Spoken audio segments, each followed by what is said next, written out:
인생을 바꾸시는 능력이라는 제목으로 함께 말씀 나누겠습니다.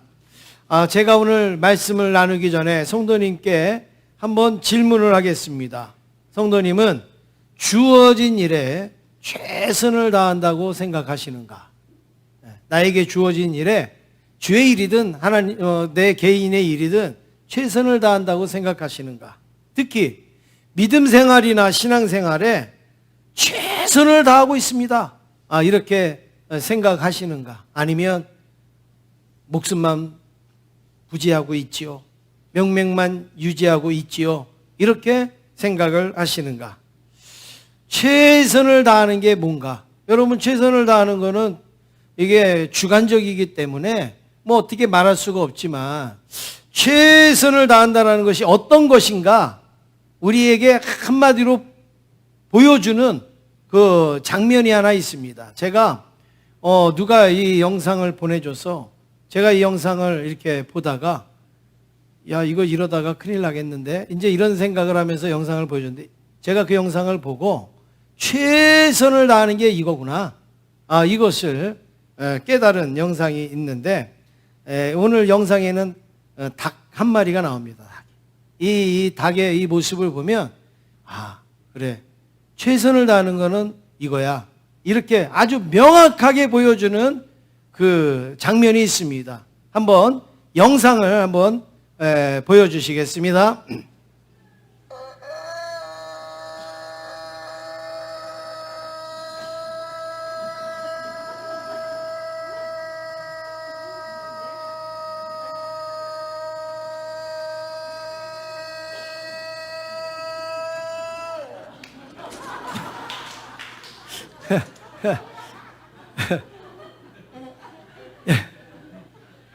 여러분, 최선을 다했습니까? 안 했습니까? 정말 저 닭은요, 최선을 다한 거예요. 제가 저 영상을 보면서 야, 저러다 넘어가는데 진짜 넘어가잖아요. 그리고 넘어졌다가도 또 벌떡 일어서지 않습니까? 제가 보면서 새벽에 저렇게 울기 위해서 저 닭은 최선을 다하는구나. 우리 여기 찬양인데 오늘 찬양하고 뒤로 넘어진 사람 없잖아요. 우리 안내위원들 안내 쓰고 뒤로 넘어지신 분 없잖아요. 뭐 넘어져야지 뭐 좋은 건 아니지만, 이 아무것도 모르는 이 닭이 매일 저랬을 것 같아요. 그러니까 저걸 사진을 찍죠. 왜? 어떻게 넘어지는 줄 알고 그 사진을 찍겠어요. 근데 아마 매일 있는 일인 것 같아요. 그러니까 아주 신기해서 그거를 찍으신 것 같은데, 세상에 이 새벽을 알리는 저 닭이 저렇게 최선을 다해서 운다면, 우리는 하나님의 백성이고 우리는 하나님의 자녀고 하나님의 일꾼이 대충 해서 되겠는가? 설렁설렁해서 되겠는가? 우리에게는 과연 최선을 다하는 모습은 있는가? 혹시 또 저렇게 넘어졌어도 또 벌떡 일어나갖고 또 울 준비를 하는 저 닭의 모습을 보면서 우리가 드리는 예배에 최선을 다하실 수 있기를 간절히 원합니다. 여러분, 내가 최선을 다하면요, 이 자리에 나오실 수 있어요. 최선을 다하면요, 이 시간에 은혜를 받을 수가 있어요. 최선을 다하면요, 우리가 어지간한 것은 할 수가 있습니다. 그런데 최선을 다하지 못하기 때문에 때로는 이 자리에도 없을 수가 있고, 또 우리가 때로는 은혜를 누리지 못할 때도 있거든요. 그래서 오늘 우리가 이 영상을 통해서 다시 한번 다짐을 하셔서 나도 한번 최선을 다해보자 라는 결심을 하시기를 원합니다. 사람이 좋은 쪽으로 변하면 그걸 뭐라고 그럽니까? 변화라, 이렇게 얘기해요. 변화. 좋은 쪽으로 달라지면 변화라, 이렇게 말합니다. 나쁜 쪽으로 달라지면 뭐라고 그래요?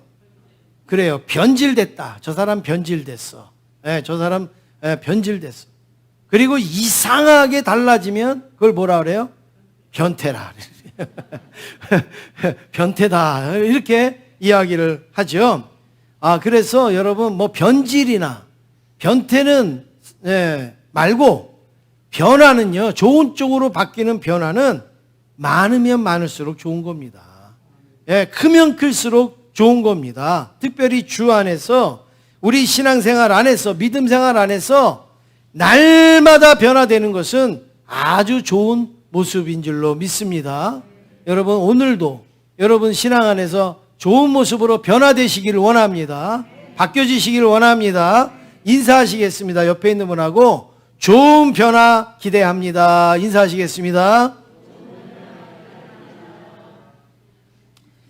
이제 오늘 본문의 말씀이 바로 이 변화를 우리에게 보여주시는 말씀인데요. 첫 번째로 변화가 필요한 사람들을 우리에게 말씀합니다. 저나 여러분은 전부 변화가 필요해요. 나는 변화될 일이 없어. 그렇지 않습니다. 변화가 다 필요한데요. 우리 철학에 대해서 아무것도 모르는 사람, 문학에 대해서 하나도 모르는 사람도 아는 철학자가 있어요. 아리스토텔레스. 아리스토텔레스. 항상 보면은 소크라테스한테 약간 밀리는 것 같아요. 그죠? 소크라테스가 조금 더 먼저 나오는 것 같고, 이 아리스토텔레스가 그 다음에 좀 나오는 것 같고, 이제 소크라테스 노래도 나왔으니까, 이제 아리스토텔레스 노래도 이제 좀 있으면 또 나올지도 몰라요. 그런데 이 아리스토텔레스가 한 이야기 중에 이런 얘기가 있습니다. 행복이란 자기 자신에게 만족하는 사람의 것이다. 이렇게 말했습니다. 아리스토텔레스가 행복에 대해서 많이 말했거든요. 근데 여기에 행복은 자기 자신에게 만족하는 사람의 것이다. 그러니까 내가 내 자신의 만족을 하면 나는 행복하다. 이거를 지금 아리스토텔레스가 이야기를 했는데, 우리는 다 만족할 것 같지만 내 자신을 만족하지 않는 분들이 있어요. 항상 내 자신을 낮게 평가하고, 그리고 불만스럽게 평가하고, 그리고 나쁘게 평가하는 분들이 있어요. 여러분, 이런 사람들을 뭐라 그러냐면 과소평가한다는 거예요. 자기를 과소평가. 겸손을 넘어서서 자기를 너무 과소평가하는 거죠.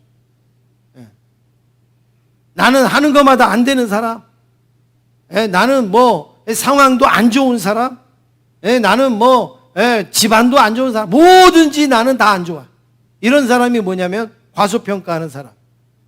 그런데 이 반대로 자기의 현재 상태를 실제보다 턱없이 크게 평가하는 사람, 자기가 가지고 있는 지금 현재보다 턱없이 좋게 생각하고 뭐 이렇게 하는 긍정적인 것을 뛰어넘어서 턱없이 이게 국어사전에 나오는 뜻이에요.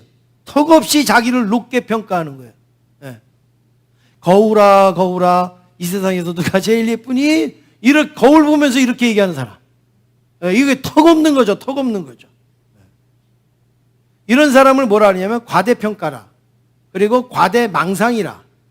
이렇게 이야기를 하지 않습니까? 과소평가도 좋은 거 아니에요. 과대평가도 좋은 거 아닙니다. 이것도 둘 다 큰 문제예요. 자기가 자기를 과소평가하면 어떤 현상이 일어나는가? 아무것도 아닌 거에 좌절하기가 쉽습니다. 별것도 아닌 것에 막 두려워하고 무서워하고 염려하고 막 이렇게 돼요. 자기를 과소평가하면 그래요.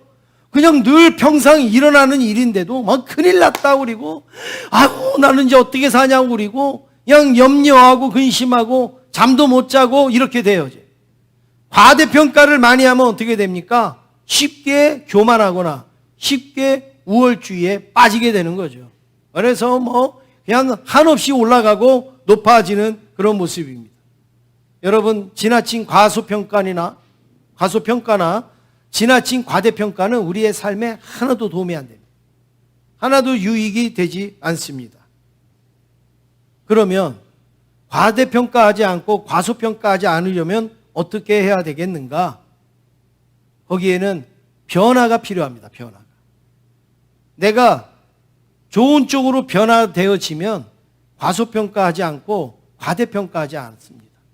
근데 변화를 가져오지 않으니까 계속 나에게는 그런 모습이 있는데, 아름다운 변화, 은혜로운 변화, 더 좋은 모습으로 조금씩이라도 변화되어지면 여러분, 그 사람은 멋있는 삶을 살 수가 있습니다. 그래서 사람은 누구나, 저나 여러분이나 누구나 뭐예요? 변화될 존재입니다.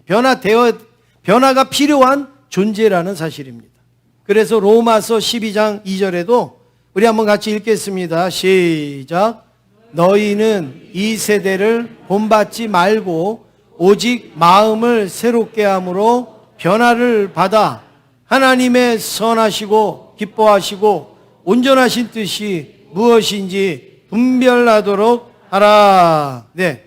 여기에 오직 마음을 새롭게 함으로 뭘 받으라고요? 변화를 받아.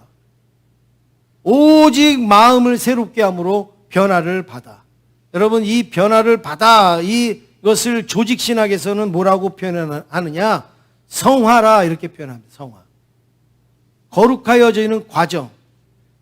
주님께 가까이 가면 갈수록 내가 점점 주님을 닮아가는 과정, 점점 더 거룩해지는 그 과정, 이것을 뭐라 그러냐면 성화다.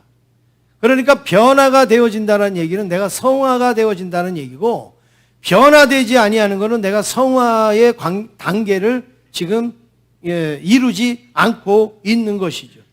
예수 믿고 그냥 천국 구원 받는 건 한 번에 구원 받지만 성화는요 계속 일어나는 거예요. 계속 성화는 계속 그 바뀌어지는 거예요. 주님 앞에 가는 날까지 우리는 매일매일 변화되어지고 새로워져야 되는 존재라는 것을 말씀하고 있습니다. 사랑하는 성도 여러분, 어제보다 오늘 더 좋은 변화가 있기를 원합니다. 오늘보다 내일 더 좋은 변화가 나타나기를 원합니다. 내 것이 좋은 것이요 이러고서 그냥 그거 고집하는 게 좋은 게 아니라, 여러분, 우리의 정체성은 변하지 말아야 되죠. 내가 하나님의 백성이고 하나님으로부터 구원받았다는 건 변하지 말아야 되지만, 내 삶 속에서 일어나는 자그마하고 또 여러 가지 일들은 좋은 모습으로 끊임없이 변화되시기를 간절히 원합니다. 옛날 옷보다 지금 옷이 더 많이 변화돼서 좋잖아요. 그렇죠? 옛날 집보다 요즘 집이 더 사용하기가 좋잖아요. 마찬가지예요. 우리의 심령도 예전보다 점점 좋아지면 여러분, 그게 바로 은혜라는 것이죠. 저는 얼마 전에 어느 평생교회에서 그 장로님을 하셨던 분이 은퇴하시고 지금 이제 지내시는데, 그 권사님이 저한테 하신 이야기가 저는 생각이 나요. 그 대형교회의 그 장로님으로 이제 원로 장로님이 되셨어요. 그런데 그 권사님이 저한테 그 장로님을 이야기하시면서 뭐라 그래야, 저도 잘 아시는 분이죠. 근데 이렇게 얘기합니다. 목사님, 우리 이 장로님은 시무 장로 때보다 지금 더 은혜가 충만합니다. 시무 장로 때보다 더 성숙해졌습니다. 옆에 장로님을 놓고 권사님이 그 얘기를 하는 거예요. 저는 그 말을 듣고요 굉장히 충격을 받았습니다. 충격이라기보다도 은혜를 받았습니다. 여러분, 목사님도 또 장로님도 또 직장인들도, 여러분, 내가 현장에 있을 때가 최고죠. 은퇴하시고 또 원로 되시고 하면 힘이 빠지고 연약해질 수밖에 없는데, 그 권사님은 은퇴하시고 더 성령 충만해지시고 더 은혜로워지시고 더 거룩하여진다, 이 말씀을 하시더라고요. 제가 그 말의 내용을 무슨 말인지 저는 알아들었어요. 왜 그러냐? 시무장로님으로 있을 때는 의무로 한 게 많다고 해요. 시무장로님으로 있을 때는 명분상 한 일들이 많다는 거예요. 그런데 그거 다 내려놓고 이제 하는 것은요 전부 믿음으로 한다는 거예요. 전부 그거는 은혜로 할 수 있는 거라는 거예요. 그런데 그런 모습이 보이니까 권사님이 은혜를 받은 거예요, 옆에서. 그래서 저한테 자랑을 하는 거예요, 자랑을. 은퇴 후에 더 거룩하여지고 은퇴 후에 더 은혜를 사모하는 그런 모습. 야, 정말 진짜 신앙의 모습이구나, 제가 그런 생각을 했습니다. 여러분, 그렇습니다. 천국에 가기 전까지는 누구든지 나아지고 변화되어지고 새로워져야 될 줄로 믿습니다. 두 번째는, 그래서 우리 한번 옆에 있는 분하고 인사하시겠습니다. 느려도 계속 변화되세요. 한번 인사하시겠습니다. 두 번째로, 한 영혼을 주목하시는 예수님입니다. 오늘 본문에 누구든지 다 변화가 필요하지만 특별히 변화가 필요한 한 사람이 나옵니다. 여러분이 아시는 대로 시몬 베드로입니다. 1절 함께 읽겠습니다. 1절입니다. 시작.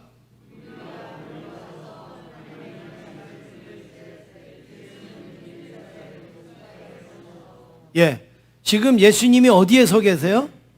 게네사렛 호숫가에 서서 서 있는데 지금 어떤 일이 일어나는가? 많은 무리들이 막 몰려왔다. 몰려왔다. 예수님께로 몰려왔다. 어마어마하게 몰려왔다. 여러분, 왜 예수님을 만나러 왔을까요? 왜 예수님이 계신 곳에 이렇게 많은 사람들이 몰려왔을까요?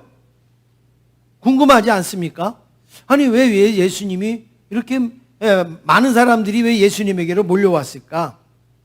4장 그 앞에 오늘 5장이잖아요. 근데 4장에 보면 그 어떤 힌트가 나옵니다. 4장 36절 한번 같이 읽겠습니다. 시작. 다 놀라 서로 말하여 이르되 이 어떠한 말씀인고 권위와 능력으로 더러운 귀신을 명하며 나가는도다 하더라. 힌트가 나오죠. 왜 예수님께로 사람들이 몰려옵니까? 놀라는 거예요. 뭐에 놀라는가? 예수님의 말씀에 놀라고, 예수님의 권위에 놀라고, 예수님이 능력 행하시고 귀신을 쫓아내시고 하는 일에 사람들이 놀라는 거예요. 여러분, 사람이 놀라면요 오게 돼 있는 거예요. 놀라면 모이게 돼 있는 거예요. 예수님이 내가 몇 월 며칠 날 게네사렛 호숫가에 내가 서 있을 테니까 다 나와라. 예수님이 그렇게 광고하신 적 없어요. 그냥 예수님은 거기에 이렇게 계셨는데 사람들이 어떻게 알고 거기에 막 몰려 나왔다는 거예요. 왜냐하면 바로 예수님에 대해서 놀랐기 때문에, 예수님의 말씀을 듣기 위해서, 예수님의 권위를 경험하기 위해서, 예수님의 능력을 체험하기 위해서 다 몰려 나왔다. 여러분, 교회도 마찬가지입니다. 교회도요, 어느 교회가 부흥하느냐? 하나님의 이 능력이 나타나고 하나님의 은혜가 그리고 나타나고 그리고 하나님의 영광이 드러나는 교회 사람들은 몰려오게 돼 있는 거예요. 믿습니까? 은혜가 충만하다고 해보세요. 충만해보세요. 그러면요 몰려올 수밖에 없어요. 예수님의 신적인 능력을 본 것이죠. 이들은 예수님은 귀신 들린 자, 온갖 병 있는 자를 명할 때에 귀신들이 다 떠나갔습니다. 온갖 병을 다 고치셨습니다. 이 소문이 퍼지니까 야, 예수님께 가면 병도 낫는데 귀신도 나간대. 이러니까 예수님 보기 위해서 몰려왔던 것입니다. 그런데 예수님은 그 수많은 사람들이 몰려왔지만 예수님은 그들에게 집중하지 않습니다. 예수님은 그들에게 관심을 보이지 않습니다. 그들에게 마음을 쓰지 않아요. 여러분, 사람은 어떻습니까? 만약에 우리 교회 예배를 드리는데 지금 이렇게 평상시에 드리는 이 정도가 아니라 한 3배 정도 우리 성도가 더 많이 왔다. 여러분들이 예배 제대로 드릴 것 같아요? 저를 볼 것 같아요? 그냥 어디 촌사람 서울 가서 구경하는 것처럼 왜 이렇게 오늘 많이 나오신 거야? 막 이러면서 막 이 사람 저 사람 막 쳐다보고 전부 거기 신경 쓸 거예요. 전부. 아니 왜 이렇게 많이 나오셨지? 뭐였지? 이러면서 전부 신경 쓸 거예요. 사람은 그렇게 돼 있어요. 그게 잘못된 게 아니에요. 여러분, 많은 사람들이 오는데 거기에 사람이 관심을 안 갖습니까? 그런데 우리 주님은 달랐다는 거예요. 우리 주님은 거기 많이 온 사람에게 관심을 두지 아니하고 실패한 사람에게 관심을 두고 있어요. 좌절한 사람에게 예수님은 관심을 두고 있어요. 여러분, 교회 나오실 때 여러분이 떳떳하지 아니하고 당당하지 아니하고 내세울 거 없어도 여러분 괜찮아요. 왜냐하면 주님은 그런 분에게 관심을 갖고 있어요. 주님은 그런 분을 만나기를 원하세요. 세상에서 당당하고 떳떳하신 분, 그분도 만나주지만 소외되고 외롭고 약하고 힘드시고 병들고 어려우신 그분들을 주님은 만나기를 원하신다는 거죠. 3절 보시면 그 장면이 나옵니다. 3절 함께 읽겠습니다. 시작.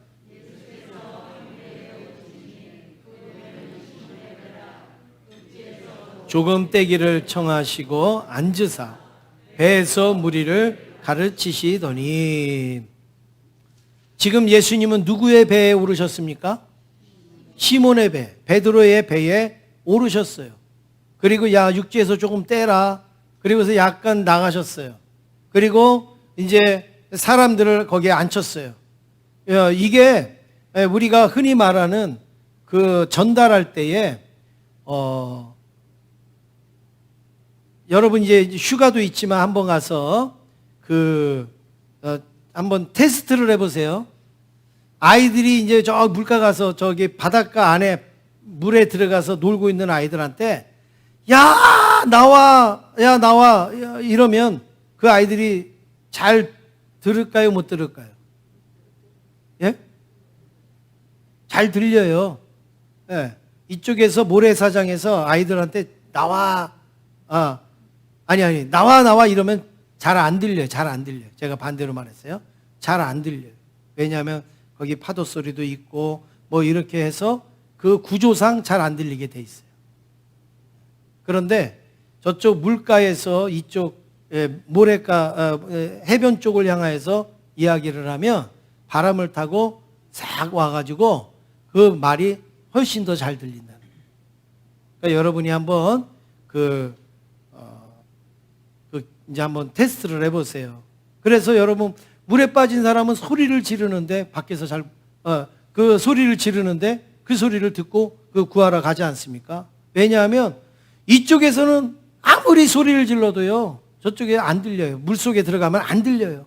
근데 저쪽에 물 쪽에서 모자 갖고 와 이러면 들리잖아요. 이게 왜 그러냐면 바람을 타고 이렇게 흐르기 때문에 소리가 들려요.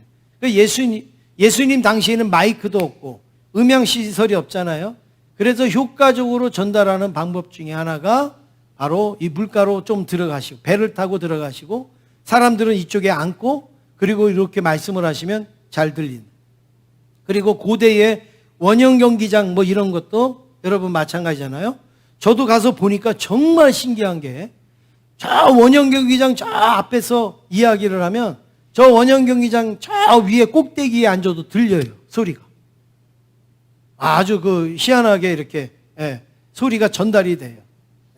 자, 예수님도 바로 어떤 그런 효과를 얻기 위해서 배에 오르셨지만 뭐 배가 베드로 배밖에 없겠습니까? 여러 배가 있겠죠.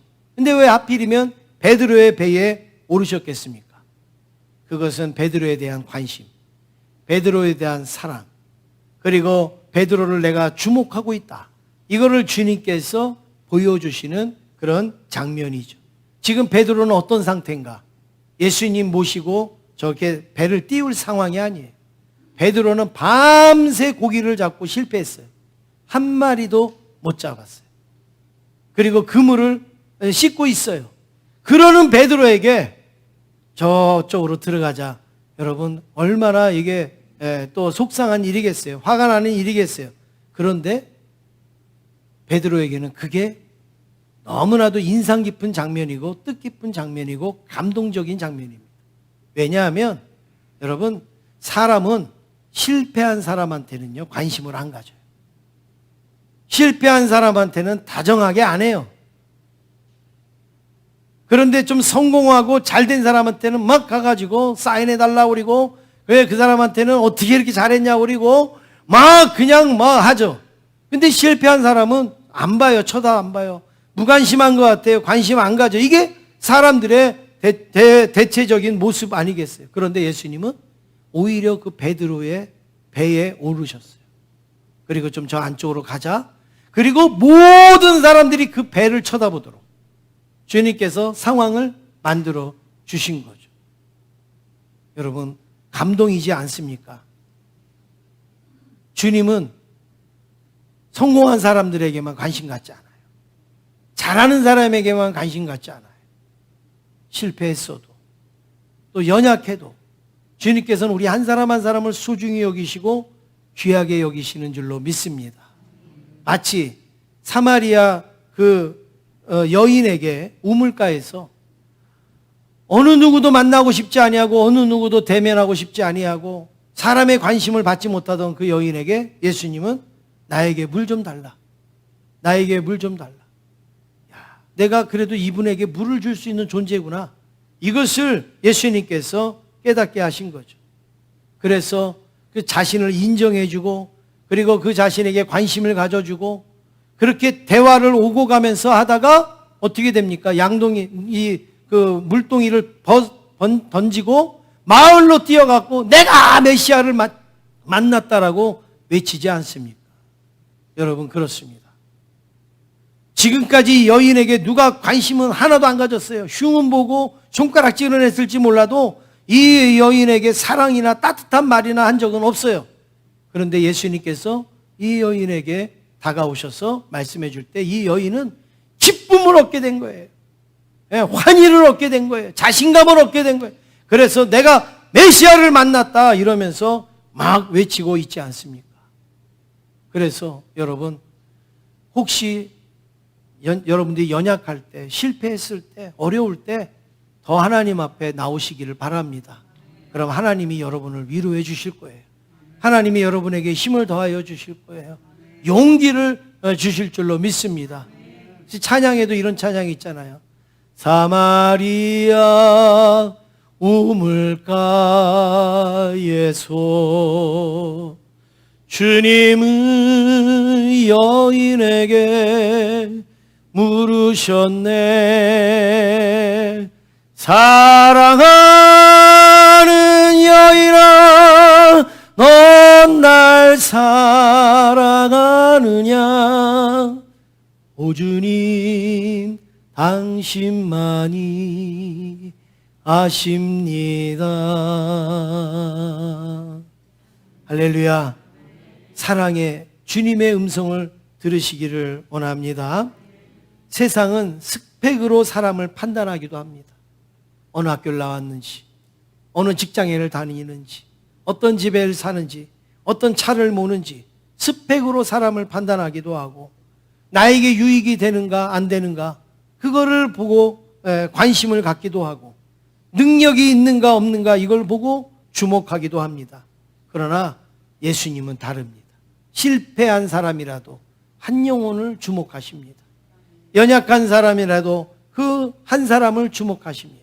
넘어진 자도 일으켜 주시고 연약한 자도 사랑해 주시는 그 주님이 오늘 이 시간에도 여러분 한 분 한 분을 주목하시면서 사랑하고 계십니다. 이 옆에 있는 분하고 인사하시겠습니다. 우리도 주님만 바라봅니다. 인사하겠습니다.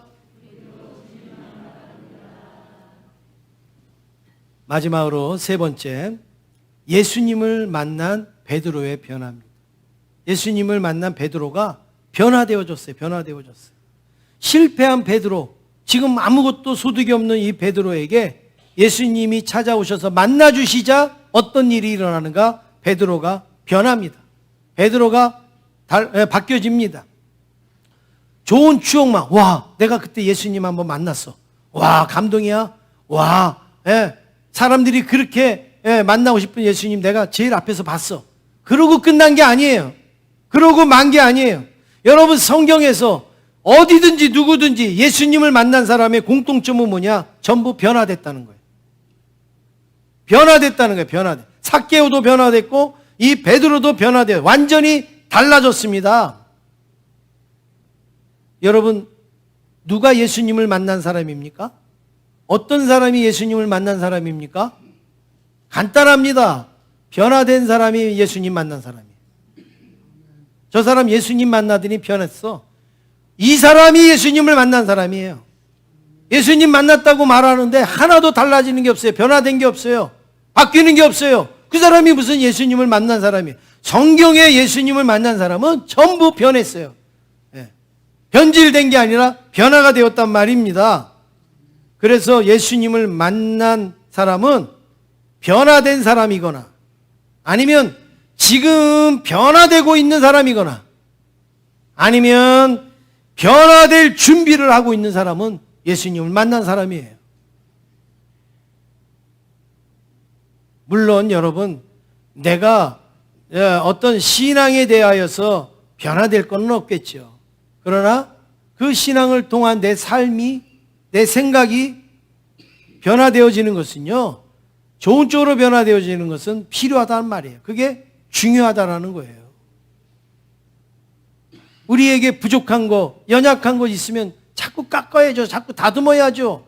자꾸 새롭게 해야죠. 그래서 자꾸 온전한 모습으로 변화돼야 되지 않겠습니까? 세상에서 제일 대책 없는 사람이 누굽니까? 나는 바뀔 게 없어. 나는 변화될 게 없어. 네, 이 사람은요, 정말 대책이 없어요. 이 사람은 어떻게 상대할 수가 없어요. 어떤 은혜를 받아도 변화되지 않아요.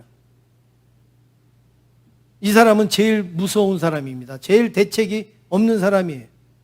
그런데 정말 우리가 예수님을 만나고서 말이 바뀌거나 우리의 어떤 태도가 바뀌거나 우리의 어떤 행동이 바뀌어지는 것은요, 은혜 받은 사람인 것이죠.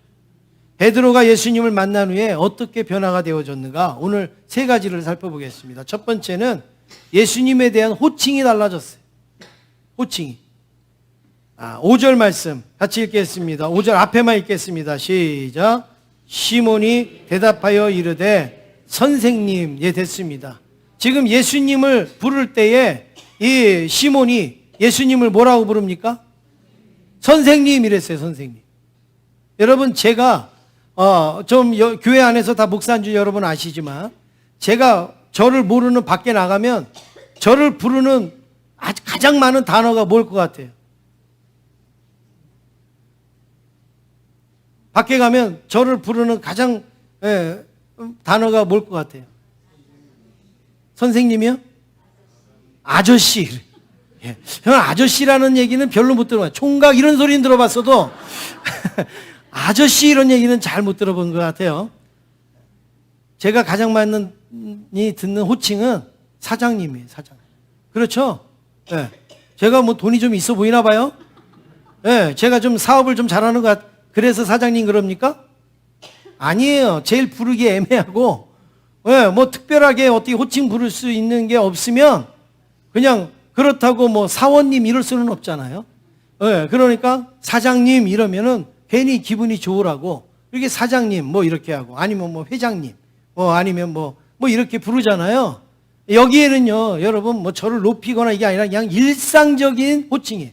제가 왜 이 말씀을 드리냐?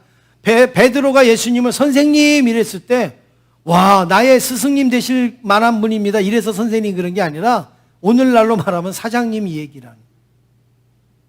그냥 잘 모르고 이럴 때에 형식적으로 잘 그냥 예우해 주면서 부르는 호칭이 선생님이에요. 선생님. 그런데 8절에 가니까, 5절에 선생님이 그랬는데 8절에 가니까 베드로가 예수님을 뭐라고 부릅니까? 주님 이렇게 부르죠. 호칭이 바뀌었어요. 사장님 이러다가 호칭이 바뀌었어요. 주님으로 바뀌었어요. 주님으로. 호칭이 왜 바뀌었을까요? 인식이 바뀐 거예요. 인식이 달라진 거예요. 나는 그냥 사장님인 줄 알았더니 사장님이 아니네. 달라진 거예요. 여러분, 베드로가 예수님을 만나고서 제일 먼저 바뀐 게 호칭이 달랐어요. 우리가 주님을 뭐라고 부르는가? 우리가 주님을 어떻게 부르는가? 주님이라는 단어는요, 여러분, 이거는 쉬운 단어가 아니에요. 당신은 주고 나는 종입니다, 이거예요. 당신은 상전이고 나는 노예입니다. 이런 단어가 주님이에요. 그냥 뭐 주님이 아니에요. 그런데 베드로가 바로 그렇게 부르고 있다는 얘기는 예수님을 만나면서 예수님이 우리랑은 다르신 분이라는 걸 아는 거죠. 그걸 깨달은 거죠. 여러분, 우리가 예수님을 만나면 어때요? 세상에서 제일 귀한 분이 예수님이라는 걸 알게 되잖아요. 세상에 우리는 다른 거 다 버려도 주님만은 버리면 안 되겠다라는 믿음을 갖게 되잖아요. 그때 나오는 호칭이 뭐냐면 주님이에요. 주님. 베드로가 바로 이렇게 예수님에 대하여서 예의상 부르는 게 아니라 진짜 나의 구주입니다. 나를 구원하실 분입니다. 그래서 주님으로 호칭이 바뀌었다는 거예요. 그 다음에 두 번째는 이 베드로는 삶의 해석이 달라졌습니다. 이게 좀 어려울 수가 있는데요. 어렵지도 않아요. 듣고 보시면. 삶의 해석. 여러분, 우리의 삶은 어때요? 다 비슷비슷해요. 밥 먹고 그리고 일하고 뭐 이런 거 이렇잖아요. 그런데 해석이 어떠냐에 따라서 우리의 삶은 완전히 다릅니다. 해석이 어떠냐에 따라서. 5절에 지금 베드로가 어떻게 해석이 바뀌었는가를 한번 보겠습니다. 5절 한번 같이 읽겠습니다. 시작. 시몬이 대답하여 선생님, 우리들이 밤이 새도록 수고하였으되 잡은 것이 없지만은 말씀에 의지하여 내가 그물을 내리다 하고. 할렐루야. 지금 베드로는 밤새도록 고기를 잡았다고 말하고 있어요. 근데 한 마리도 못 잡았어요. 그런데 또 가서 깊은 데 가서 고기를 잡으라? 여러분, 이게 말이 되는 소리입니까? 그런데 베드로는 해석을 달리한 거예요.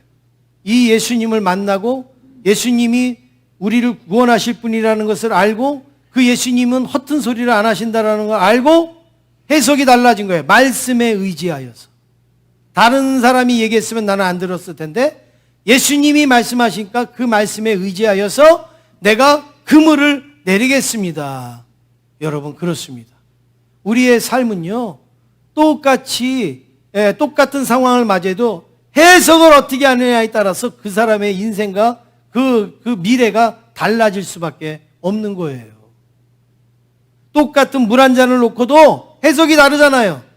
아, 벌써 반이 없네? 이렇게 생각하는 사람이 있고 아직도 반이 남았는데 생각하는 사람이 있죠. 이게 뭐예요?